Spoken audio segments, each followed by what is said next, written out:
ખબરોમાં બન્યા રહેવા માટે બેલ આઇકોન દબાવો અને એબીપી અસ્મિતાને સબસ્ક્રાઇબ કરો. બનાસકાંઠાના થરાદમાં ટ્રક અને બાઇક વચ્ચે અકસ્માત થતા એક વ્યક્તિનું મૃત્યુ થયું. થરાદ રેફરલ હોસ્પિટલ 3 રસ્તા પર ટ્રકના ટાયર નીચે બાઇક આવી જતા અકસ્માત સર્જાયો, જેમાં અન્ય એક વ્યક્તિ ઘાયલ થતા તેને હોસ્પિટલ ખસેડવામાં આવ્યો.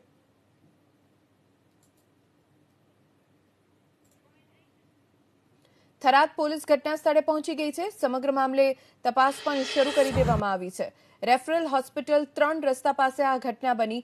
ટ્રકના ટાયર વચ્ચે બાઇક આવી ગયું અને એક વ્યક્તિનું મોત થયું. એકની હાલત ગંભીર છે, જેને તાત્કાલિક હોસ્પિટલ ખસેડવામાં આવ્યા છે.